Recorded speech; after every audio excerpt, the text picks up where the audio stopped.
There is nothing new under the sun. These words are written in Ecclesiastes. But a lot has changed in our technologies in the past 1,000 years, a couple thousand years since those words were written.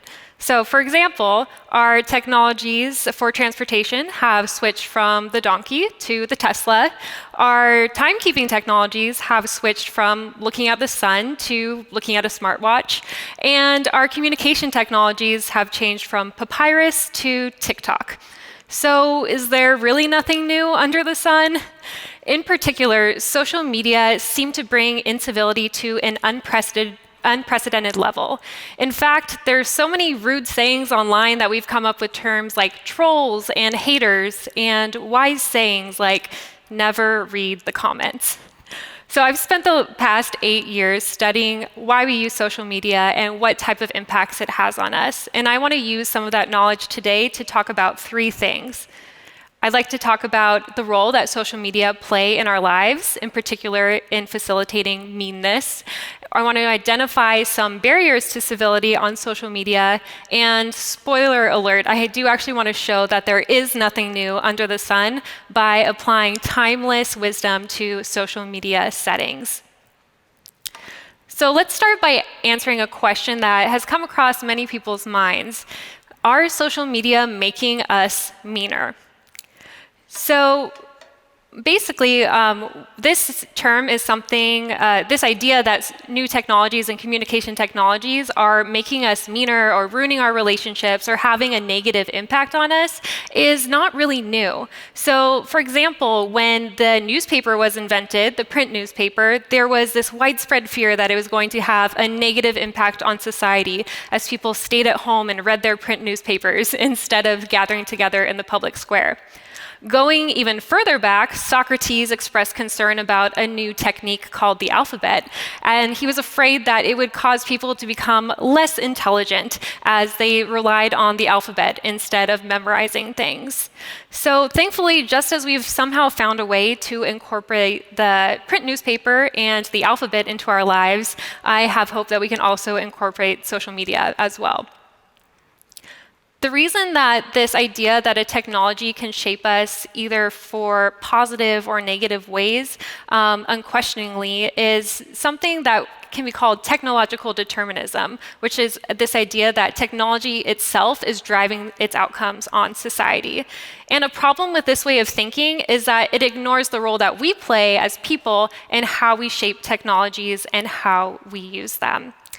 And so one way that we can think about social media, and I think which is a more helpful way than a technological determinist way of thinking, is to remember that social media are extensions of our offline world.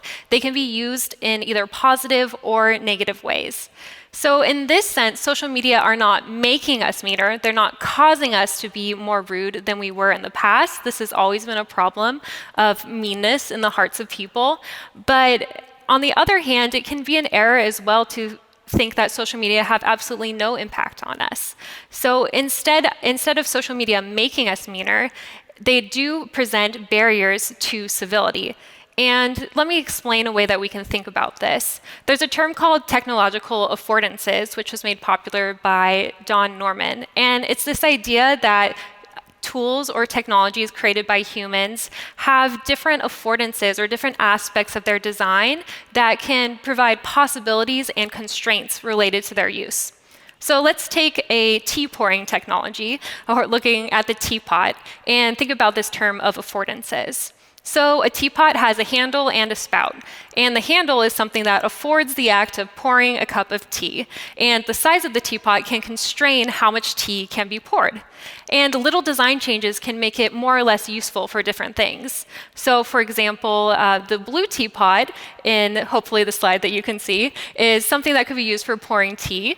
But let's say you are a coffee drinker instead, and you want to make a pour over. Well, that wider spout might not work as well for your pour over. So you could instead use a silver gooseneck tea kettle. And just by changing the spout a little, making it a little bit longer, a little bit thinner, can give that nice control for making that pour over that has that really nice bloom. It smells really good. Any coffee lovers can maybe imagine what I'm smelling and thinking about right now.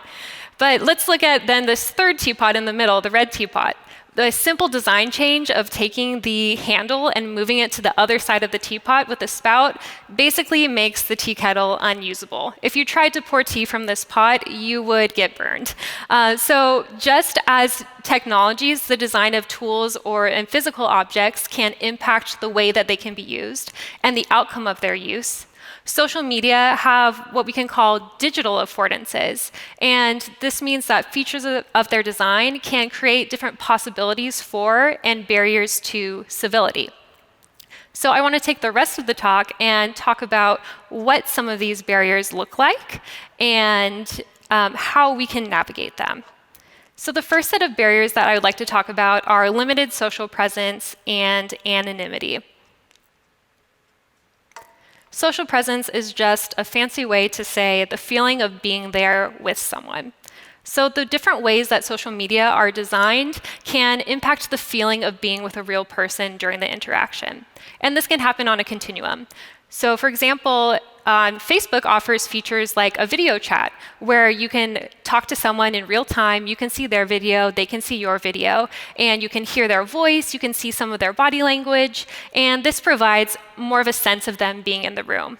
On the other end of the continuum, you have things like tweets or posts or comments that are mostly text-based. And these things offer very little social presence. So it's not the same as being in the room with that person.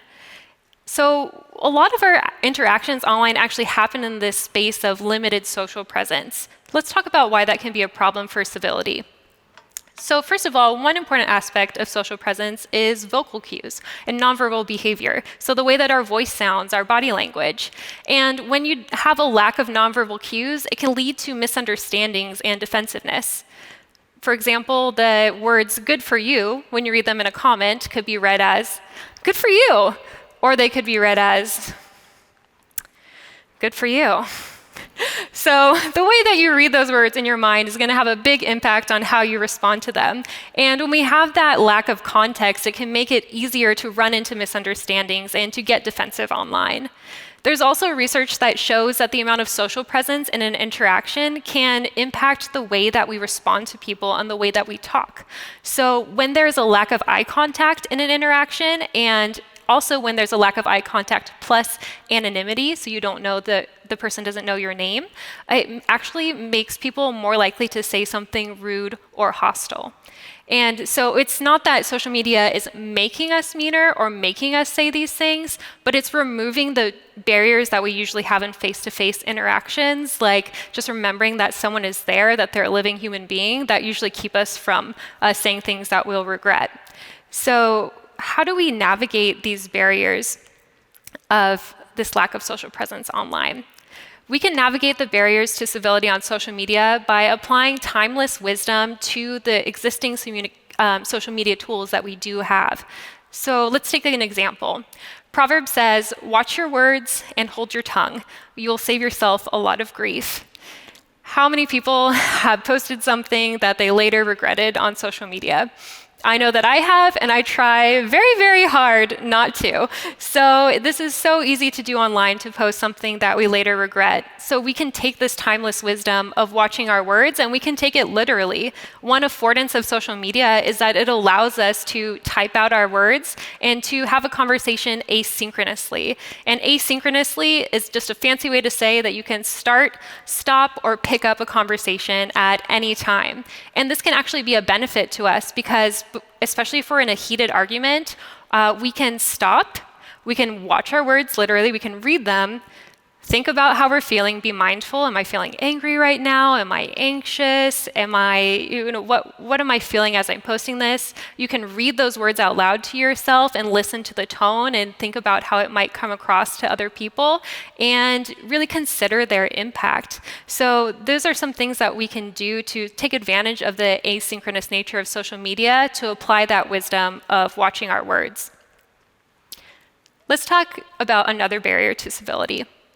Another set of barriers has to do with social media's affordances or its ability to connect us with large groups of people across time and space. And these barriers come in the form of context collapse and time collapse.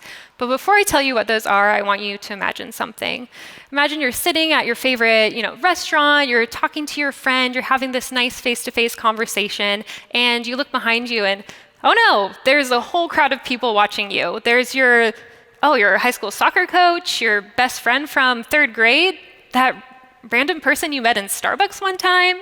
Yeah, that would be pretty weird, and you would be paying more attention to what you're saying and how you're saying it. You might even move the conversation to someplace more private. But we have these types of conversations on social media all the time. There's different people listening and looking at what we're saying online, but the difference is often we're not aware of those types of audiences. This is what we in the research world call context collapse. And this refers to how multiple audiences can merge into one setting on social media. This can also be extended to a sense of time collapse, where time is collapsed through the access to posts online that are detached from their original context. So on social media, we're not only speaking to multiple different types of audiences and multiple different relationships, multiple different contexts at once, we're also even talking to multiple future audiences that may be in a different context by the time they read your post. These can create barriers to civility for a number of different reasons. For example, because we're connected to so many people, it can make it easier to just encounter disagreements online. There's so many more opinions and backgrounds and different contexts of people like coworkers, friends, family, distant acquaintances that are all in the same room. And so we're just going to see many more areas for disagreement when we're online than when we're just walking around doing our everyday activities. Also, it's harder to know our audience and anticipate how they're going to react to our posts.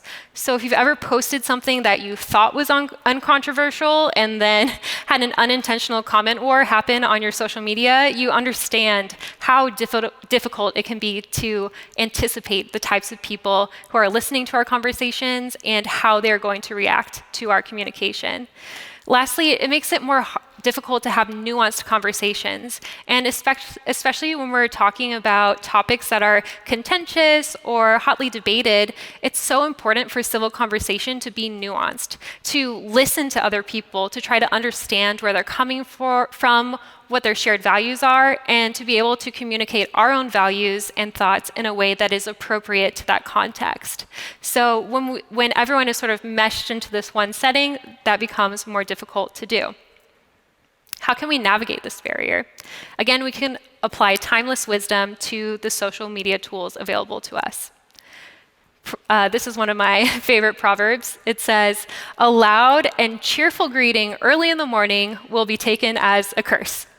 I am not a morning person, and on top of that, I have a newborn, so I get very little sleep. If someone came to my window at 2 in the morning and would knocked on my window, "Hey, Emily, you're awesome. I hope you have a great day today," I would be like, "Okay, stop. You need to leave right now. I need this sleep. This is not okay," and also very creepy.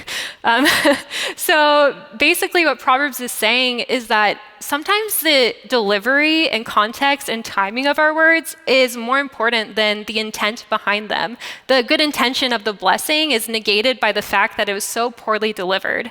So one way that we can be wise in our social media conversations and be civil is to think about the context and timing and to just be extra mindful of that because we have these added barriers. And one way that we can do this through existing social media tools is to use things like your friends or your followers lists. So what you can do is you can actually just pull up the list of people who follow you or your friends on Facebook, and every once in a while, take some time to scan through that. Think about the types of people that are following you and your relationship to them.